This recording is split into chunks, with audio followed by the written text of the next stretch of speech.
What's going on, everyone? Welcome to another episode of the Proverbial Life Podcast. This is a podcast that encourages Christians to look to Christ, live wisely, and leave a legacy behind for generations to follow. On this segment of the Proverbial Life, this is Ride with E. So today, I want to discuss or give my take on the review of the Neul Shenvi and Jon Harris conversation. So it was, for those of you who have not watched it yet, it's a little over a 2-hour conversation, but don't let that discourage you from watching it, because it is an important conversation to have and one that we need to continually have. And there was a lot of things that were covered. It was very nuanced, and you needed to really pay attention to the argumentation from both sides to really get a gist of what they were kind of getting at. And so it's been, I would say now, maybe like 20, I listened to it yesterday morning. So it's been several hours now, been able to kind of digest it, think about it. But I won't be able to quote things verbatim since I don't have my computer in front of me, and I'm not able to go back. But just kind of overall, these are my initial thoughts from the conversation. First of all, I thought that they did a great job just communicating with one another. You know, the difference between a discussion, or rather arguing and fighting. I thought they did a good job arguing with one another and not fighting with one another. And I think that's important for us as Christians to really see the importance of, and to try to model in our own conversations with others, right? There's going to be people that we disagree with, and oftentimes we fight rather than argue. And so I thought it was a good argument and not a fight. And I appreciate that. Especially with social media, it's so easy to fight with people. So that was good. Now, to the conversation points. So I would say that Neul Shenvi was arguing from the standpoint of trying to be more, or seeking to be more conscious of how we interact with brothers, right? And so he would consider Walter Stickland a brother, and other people who are maybe more lenient toward CRT or James Cone. And so he would see those people as brothers, and he would say that we shouldn't dismiss them as not being brothers, or we shouldn't categorize them we shouldn't put them in the category of an enemy. Okay, where Jon Harris was coming from the position of, you know, if what they're communicating is ideas of false teachers, then we should be very skeptical as to whether or not, number one, they can be trusted, and even possibly, are they even believers? Now, you know, Jon Harris, if I can recall, I don't think he outright said that Walter Stickland was a false teacher, but more so that he was advocating for false teaching. So it was really good. From my experience on this topic, coming from CRT, a CRT mindset, and what am I doing? I can turn here. Sorry. Coming from a CRT mindset and thinking about, James Cone and the ideas of James Cone, I don't see why any teacher worth his salt would use James Cone as a example on how to understand anything related to the gospel. Okay, that's irresponsible at best from a teacher, and it's derelict, right? That isn't something that we should be advocating for. It isn't something that we as the pupils under this tutelage should accept. So Southeastern, I believe he teaches at Southeastern under Danny Aiken, should definitely be opposed to that unless they're sympathetic toward it, which I believe is the case. I believe they're sympathetic toward it, and I believe that because of their actions. Okay, some of the like Walter Stickland and other individuals there who have embraced James Cone, have not spoken against James Cone, and continue to teach James Cone under the guise of orthodoxy. So going back to the Neul Shenvi, Jon Harris conversation. Neul Shenvi was of the opinion that, this is another thing. Neul Shenvi said that he was accusing Jon of taking Walter Stickland out of context with his monologues, with his like PowerPoints, and not just Walter Stickland, but people who are inclined to use those, those references, right? So he was saying that Jon Harris was misusing or misleading people by his montages, right? His monologues, and so and then he used a comparison with someone who was fighting for the Confederacy, right? Someone who was a Confederate, and he was using that as an example of Jon. So Jon was saying that he admired some aspects of this individual's life, but he was not advocating for some of the views that this individual had with respect to race, right? He's saying that he admired some virtues from this person that are worth modeling, but he wasn't advocating for the ideals of this person in ethics. Okay, so I'm hoping that I'm not misrepresenting Jon's thought there with that. But Jon made the distinction that that's completely different than what Walter Stickland is doing, right? Walter Stickland is advocating for the ideas of James Cone in the area of salvation, right? And understanding the cross and rightly understanding the work of salvation. Walter Stickland says that he didn't fully grasp the fullness of that until he read James Cone. Now, this is the problem, okay? And I appreciate A.D. Robles' commentary on this, because I think he did a really good job on this. This is the problem. And Jon Harris points this out as well. This is the problem, is that when you are equating the robustness of your understanding of the gospel to it being connected to what you learned from a false teacher in the area of the gospel, that is extremely problematic, right?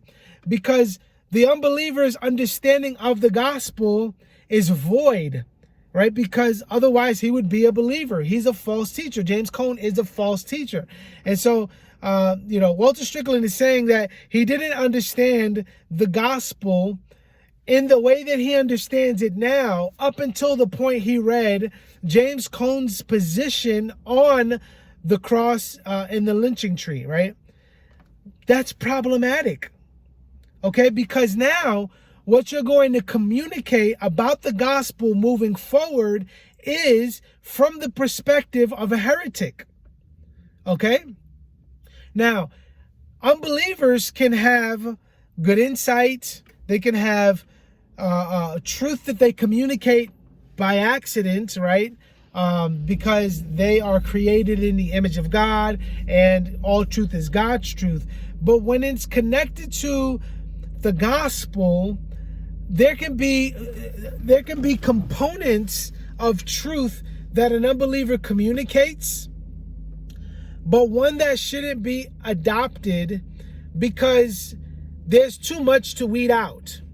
Okay, there's too much to weed out. And what I mean by that is the language, right? And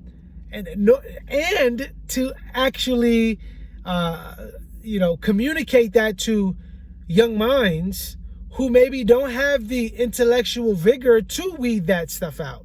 Okay? So you have to feel through the minds of James Cone's literature and get past all the weighty usage of language in order to get a breadcrumb of maybe some truth, maybe not, most likely not. That's dangerous.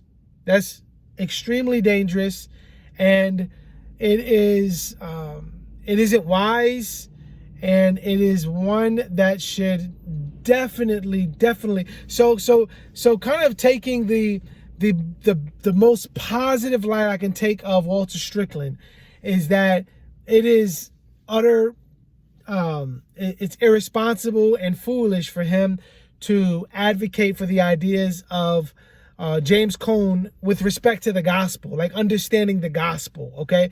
That's foolish and irresponsible at best.